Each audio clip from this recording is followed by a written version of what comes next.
We're Brian, Marisha, and Carlos.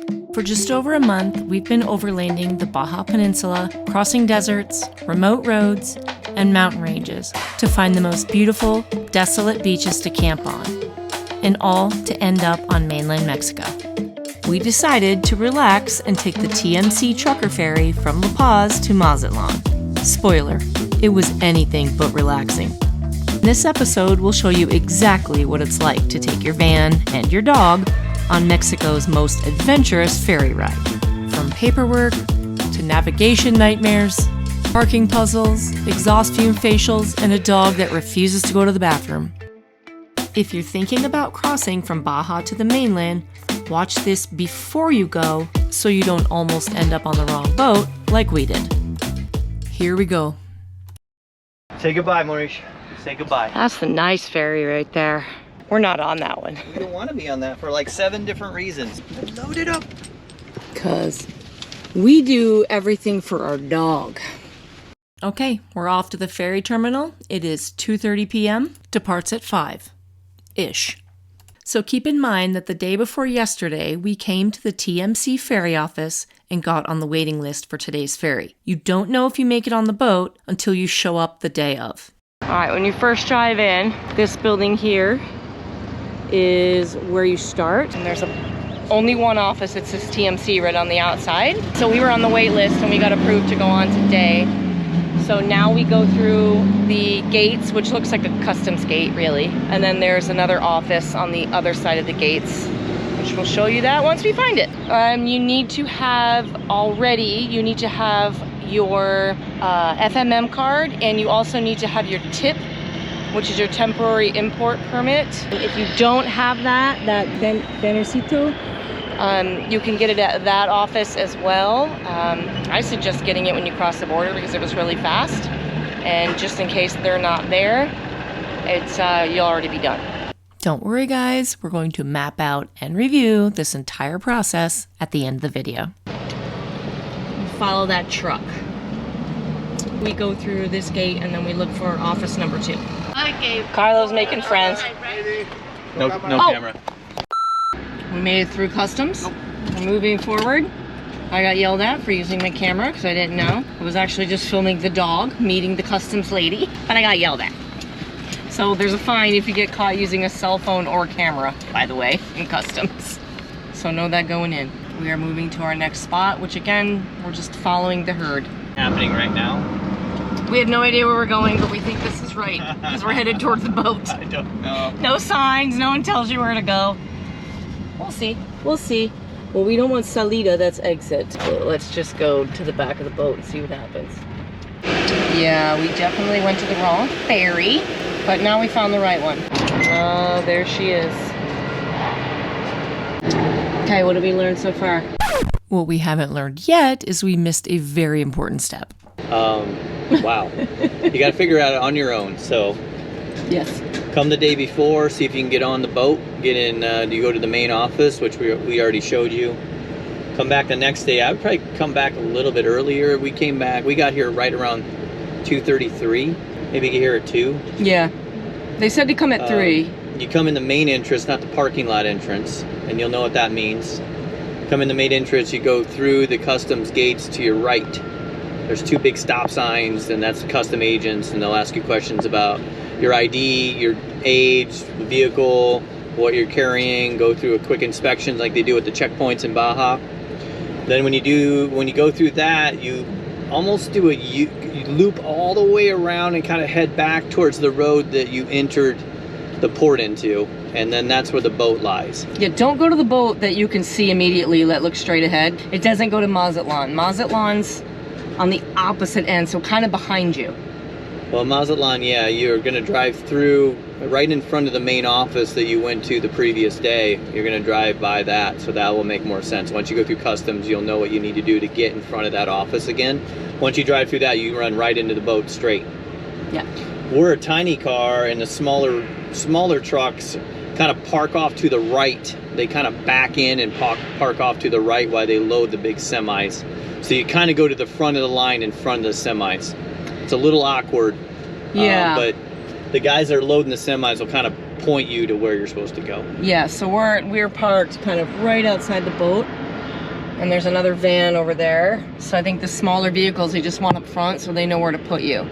Because we're supposed to be kind of upper deck towards the front of the boat, so that way it's like quieter because we sleep in our vehicles. So anyway, so far so good. It was a little bit of a cluster, but here we are. It's 4 p.m. and time for us to load. We didn't get a video of us going up the ramp, but we did get a picture. Once they load you, you have no options. You go where they put you. If we were to do this again, we would chat up one of the guys early and tell them we want top front. Did you get the ramp up, Maureen? No, because the freaking GoPro didn't turn on. Don't get me started about GoPro. I wish I could turn all of them in and trade them all in for DJI products. Because, don't get me started. Anyway, I did not get the ramp up, but we came in right there. Came up the ramp and then they flipped us around, so we're in the back of the boat, which I've heard's not good because of all the exhaust, but we'll see. I don't know, maybe it gets blocked because we're the little guy in between all these big guys. Like, that's a semi right there. At least we can get some breeze over here, that'll be good. No, you definitely don't want to be underneath, but all right. It's warm right now and it's gonna be warm for a while. It's hot. Yeah, it's very hot right now. I don't want you to pull all these ropes. This is sweet. You just hope there's not like rough seas or anything. We're like bloop. 10 inches away from the truck. Wish us luck on this luxury cruise. So have no idea who we pay, how we pay, and what we pay. This being the crucial step we skipped. Well, we come up so far with the 2 little slips of paper that we have. We're paying $200 for the ride. So what we think, it says 4,000 pesos. And we're like, that seems really cheap. But anyway. They just shoehorned us in this little nugget corner, so we're not really even taking up any space. I don't know. Like literally not taking up any space with these guys. There wouldn't have been another truck that could fit in here. No. They're like, put those guys up there in the bowels. Alright.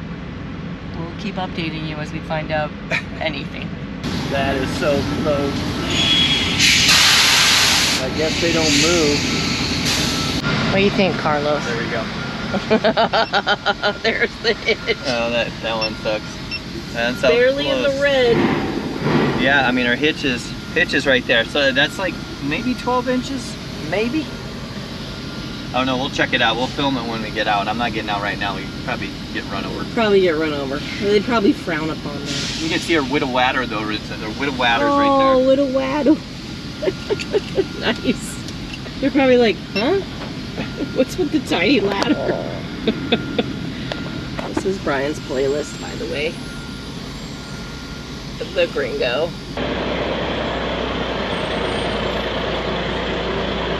They back the semis up that ramp. That's crazy. This whole process is awesome. I mean, we take the ferries when we lived in Seattle all the time, and they were similar in putting cars in semis, and semis would be on those, and it's just awesome to watch these guys piece together the length of all these vehicles so they get every square in. Like, we're jammed in here next to this compressor motor in front of us. We're probably like 10 inches from that, maybe less. And then the guy behind us is a full semi, not 12 inches from our back bumper. And then this guy's and then we're about 12 inches. I can touch it right there. Didn't really even have to lean over, just touched it. We're that close to that one. I'm glad we're on the ramp though. And then the railing is right there. I don't know how close our front bumper is to the railing. 10 inches from the bumper. It's just pretty awesome how good these guys are at their job.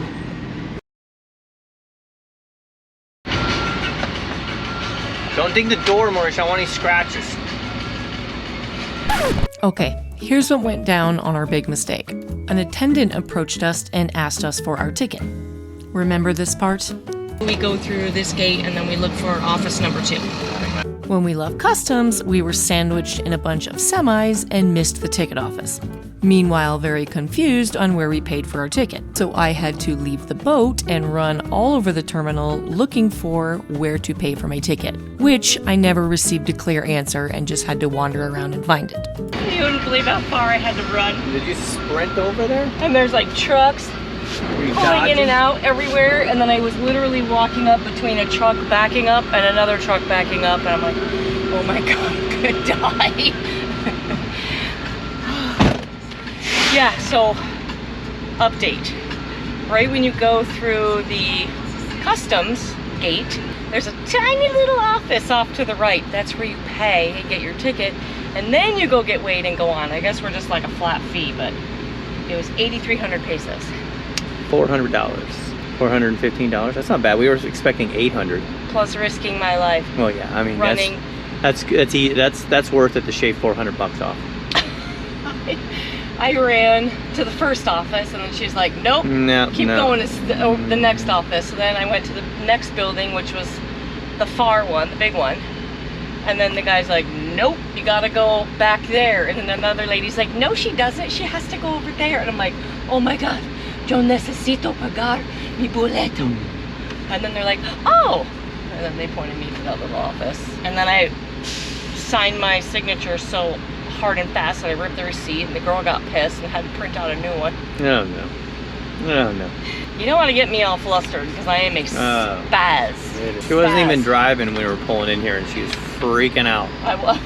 Just as a passenger. And then I'm literally dodging. I'm so sweaty. I'm dodging semis, like whipping around and backing in, and they're calling me over, and the truckers don't see. I'm just like, I almost died like at least 5 times. Yeah, so moral of the story, make sure you pay before you actually drive onto the boat. Okay, as promised, here's the entire process laid out start to finish. Here's a view of the full terminal. Enter the main complex here. Everything you need to do before you get on the boat happens here. So let's zoom in. Once you enter, there's a parking lot directly in front of the TMC Ferry office. This is where you book your spot on the ferry and get all your paperwork done. From here, you head to customs, which involves passports and inspections. Then, about 50 yards and off to the right is the ticket office. Looks like this. From here, it's a hard U-turn where you pass back in front of the TMC office. Now that we're headed to our boat, let's zoom into this area. Continue straight, and they'll probably tell you to park here. You'll load the boat here, and in the end, you'll want to be here. Here we are fully zoomed out. You'll want to take a picture of this. Dinner is offered as part of your ticket. There's no posted times, so head up as soon as the boat departs. Breakfast is also offered for a fee. There are also bathrooms and showers on board. When in doubt, ask one of the truck drivers how it all works.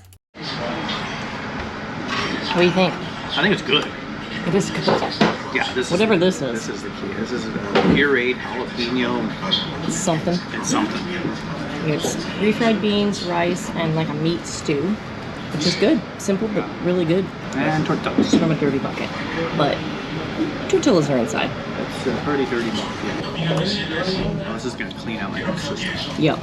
So it took us a hot minute to find this. We ended up in the employee-only workout room. In the bowels of the ship. We had no idea where to go. You come into the hall, you sit down, and they bring you your food. All right. We are way up there. That's where we're at. Now we just need to find a place to take Carlos to the bathroom. Not looking good. He's not coming up these stairs right here. No. Not happening. As we head back to our car, here are a few things. This is an overnight ferry that takes approximately 16 hours, give or take, and you are allowed to sleep in your vehicle, which is why placement is so crucial. There we go. First perspective of how close everything's parked. Nope. See, we rolled down some windows. Who's learning all these new things? It smells. Yeah, you don't want to. He doesn't want to get too close. No, he's like, whoa, whoa. Push his back. He's like, no. Whoa. I want to smell. But I don't want to get too far out there. Push the thing down. All right, it's movie time. This is so bad. Huh? I said, this is so bad. I was getting so sick from the exhaust fumes. Definitely is what it is, but I'm just going to tell it like it is. This is awful. And it probably wouldn't be awful if we were in a better spot on the boat. But we might be in the worst spot of the night. Bad breeze is all. Yeah. It was so hot you had to have all the windows open, but the breeze was blowing the exhaust right into the van. The wind did shift halfway through the night, so it did get better. At breakfast, we met the other van that was somewhere on the ship, and they told us they were underneath with all the semis running and no breeze at all, where it was probably 90 degrees. So it can always be worse. Like we said, if you can get in the front of the boat, it's definitely worth it. If you have a dog, this back part of the ship is a great bathroom area because it's wide open and there's a hose. There's also a top upper level deck that would have been much more pleasant to hang out on, but we couldn't get Carlos up the stairs and he was too freaked out to leave the van. So we didn't want to leave him alone.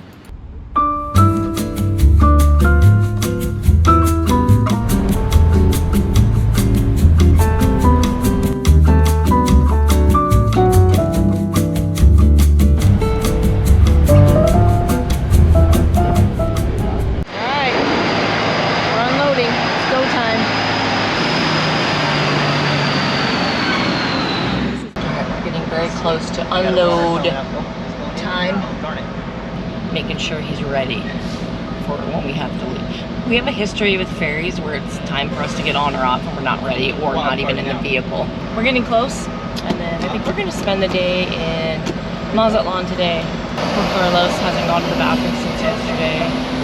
He won't get out of the van, so he's just in the back.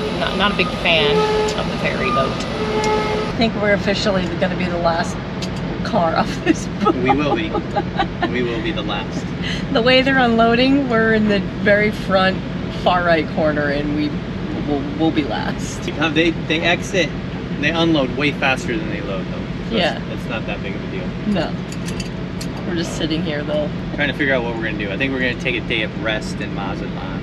Yeah. Clean up the van. Now that we're on mainland, we're probably not going to be on as many trails, but we'll wait and see. Check out Mazatlan, Old Town. Yep. And we got to get water, and then we got to get gas, and then we're going to go to a campsite. But I think that's the plan for the day. And then we have another visitor flying in 6 days. It's official! Booked, and we are meeting up with someone else. Stay tuned on that one. Care to wait for a guess? Our getting out of the place was almost as exciting as coming in. You just wander around till you find an exit, but people are like pointing you here, pointing you there. Well, we made it to Mazatlan. Join us next time when we start the next part of our journey on mainland Mexico. See you next time. Make sure you like, subscribe, hit the bell, do all the things. It really helps us out by allowing us to reach a larger audience.